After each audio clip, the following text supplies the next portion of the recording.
గోవింద నామస్మరణతో మారుమోగే తిరుమలలో ఉన్న మఠాలను తిరుమల తిరుపతి దేవస్థానం అధికారులు ప్రక్షాళన చేయాలని ఆంధ్రప్రదేశ్ సాధు పరిషత్ డిమాండ్ చేస్తుందని శ్రీ ఆనందాశ్రమ పీఠాధిపతులు శ్రీనివాసానంద సరస్వతి స్వామీజీ డిమాండ్ చేశారు.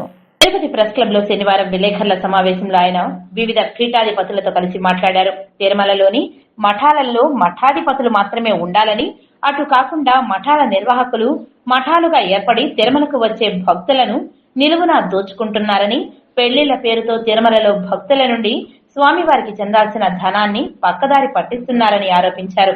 ముఖ్యంగా మ్యారేజ్ కాంట్రాక్టర్స్ గా అవతారం ఎత్తిన రాఘవేంద్ర రామారావు అనే వ్యక్తులు మఠాలను అడ్డం పెట్టుకుని అందులో పెళ్లిళ్లను చేయిస్తూ కోట్లు వెనకేసుకున్నారని అన్నారు. ముఖ్యమంత్రి నారా చంద్రబాబు నాయుడు తిరుమలలో ప్రక్షాళన చేస్తానని చెప్పి ఈవోను మార్చారని, ఒక్క ఈవో మార్పుతో ప్రక్షాళన సాధ్యపడదని, ఇంకా గత ప్రభుత్వ మత్తులో ఉన్న అధికారులను తొలగించి పూర్తిగా ప్రక్షాళన చేయాలని విజ్ఞప్తి చేశారు.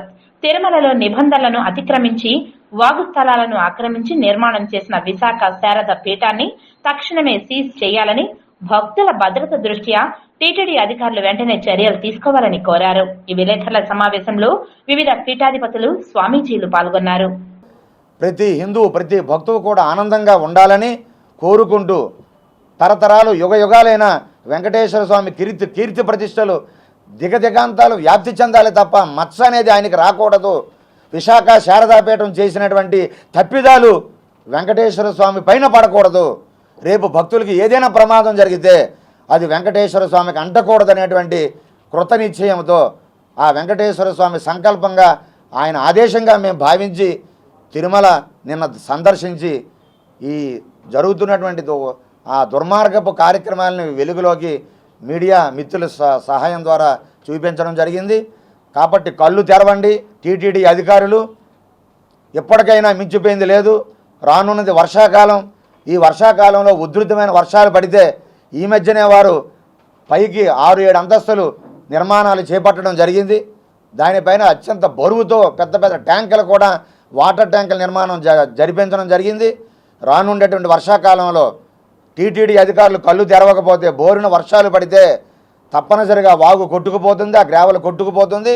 ఇప్పటికే ఒక భీము కూడా వంగి ఉన్నది. ఏదైనా ప్రమాదం జరిగితే టీటీడీ అధికారులు బాధ్యత వహిస్తారా? విశాఖ శారదాపీఠం వారు బాధ్యత వహిస్తారా? సమాజానికి తెలియపరచాలి, హిందువులకు తెలియపరచాలి. ఎవరిది బాధ్యత? జరగకూడదు జరిగితే మేమైతే ఆ స్వామి ఆశీస్సులు అందరిపైన ఉండాలి. తిరుమలలో ఎంతవరకు ఇటువంటి సంఘటన జరగలే. ఒక చిన్న పసిపాపని ఒక చిరుతుపులి పట్టుకుపోతే త్రోవ మార్గంలో కోట్లాది మంది గుండెలు పగిలాయి, బాధపడ్డాం, ఎంతో మనం కలత చెందాం. అటువంటి సంఘటనలు పునరావృతం కాకూడదు.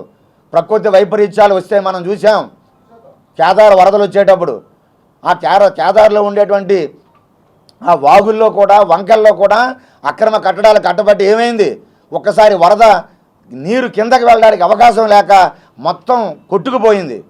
మొత్తం కాటేజెస్, మొత్తం బిల్డింగ్స్ అన్నీ కూడా తోసుకొని పోవడం జరిగింది, నెట్టేయడం జరిగింది.